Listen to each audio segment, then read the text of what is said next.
Solving quadratic equation by completing the square. Example number 1. Solve the equation x squared plus 6x minus 40 is equal to 0. First, rewrite the equation of the form ax squared plus bx is equal to c.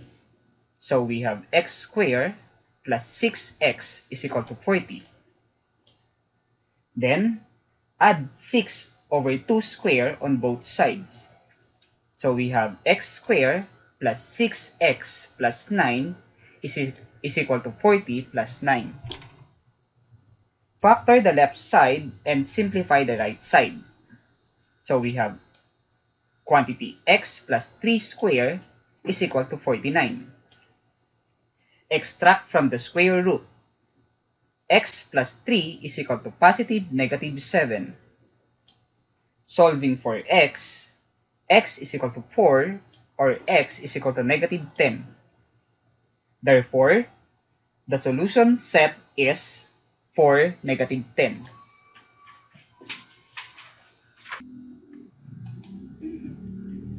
Example number 2. Solve the equation 5x squared plus 15x minus 35 is equal to 0.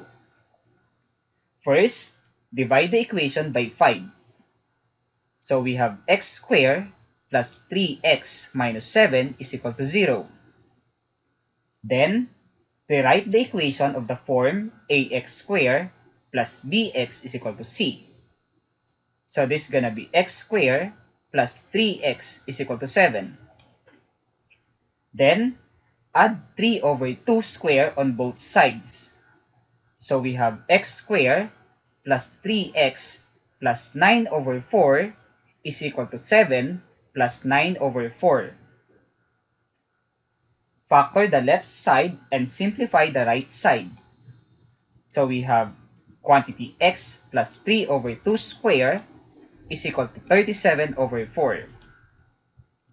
Extract from the square root. X plus 3 over 2 is equal to positive negative square root of 37 over 2. Solve for x is equal to 3 plus minus the square root of 37 all over 2. Therefore, the solution set is 3 plus square root of 37 over 2, 3 minus square root of 37 over 2. Solving quadratic equation by extracting the square root. Let's try example number 1. Solve the equation 5x squared minus 45 is equal to 0. First, divide the equation by 5. So this is gonna be x squared minus 9 is equal to 0. Then, rewrite the equation of the form x squared is equal to k. So we have x squared is equal to 9. Solve for x. X is equal to positive negative 3. Therefore, the solution set is 3, negative 3. Example number 2. Solve the equation 36x squared minus 121 is equal to 0. First, divide the equation by 36. X squared minus 121 over 36 is equal to 0. Then, rewrite the equation of the form x squared is equal to k. So we have x squared is equal to 121 over 36. Solve for x applying the square root property. X is equal to positive negative 11 over 6. Therefore, the solution set is 11 over 6, negative 11 over 6. Example number 3. Solve the equation quantity 4x minus 12 squared is equal to 64. Apply the square root property. So we have 4x minus 12 is equal to positive negative 8. Add 12 on both sides of the equation. 4x is equal to positive negative 8 plus 12. Divide the equation by 4. X is equal to positive negative 8 plus 12 all over 4. Simplifying the equation, x is equal to 5 or x is equal to 1. Therefore, the solution set is 5, 1. In this video, we will discuss solving quadratic equation by factoring.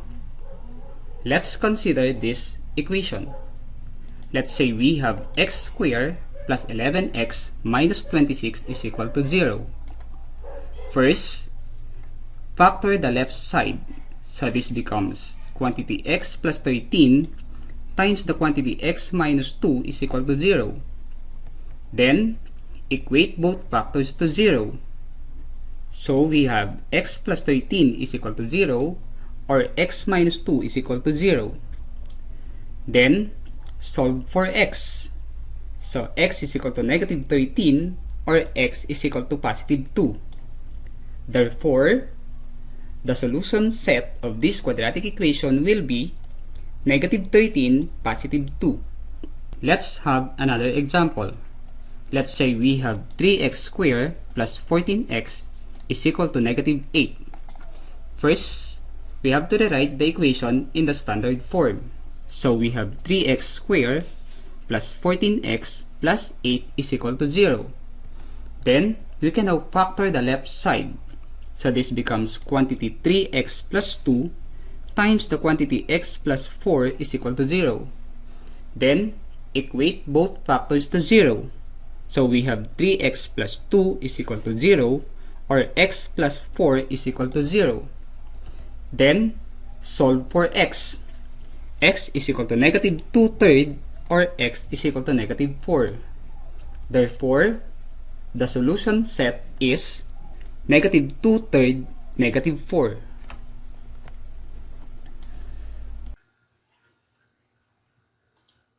Solving quadratic equation using quadratic formula.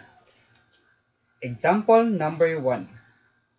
Let's try to solve the equation 4x squared minus 15x plus 9 is equal to 0. First, identify the values of a, b, and c. A is equal to 4, b is equal to negative 15, and c is equal to 9. Then, substitute these values on the formula.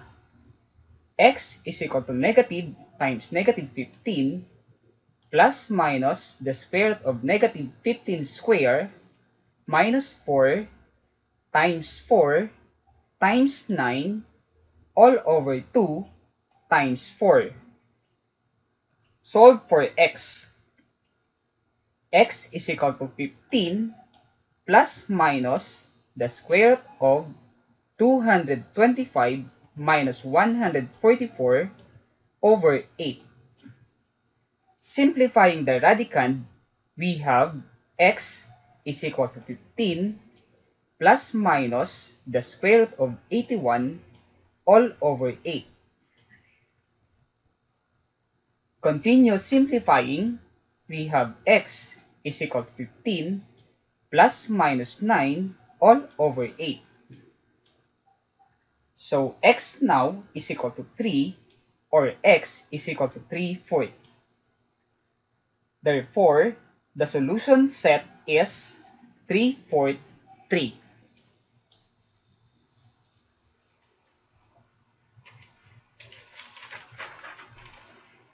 Let's try equation number 2.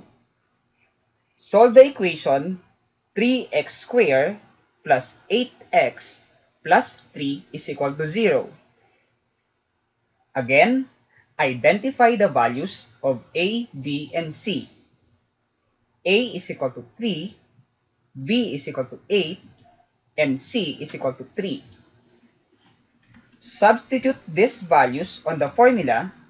So we have x is equal to negative times 8 plus minus the square root of 8 square minus 4 times 3 times 3 all over 2 times 3. Solve for x. X is equal to negative 8 plus minus the square root of 64 minus 36 all over 6. Simplifying the radicand, we have x is equal to negative 8 plus minus the square root of 28 all over 6. Simplifying the radical, we have x is equal to negative 8 plus minus 2 square root of 7 all over 6. So we have x is equal to negative 4 plus minus the square root of 7 all over 3. Therefore, the solution set is negative 4 plus square root of 7 over 3 and negative 4 minus the square root of 7 over 3.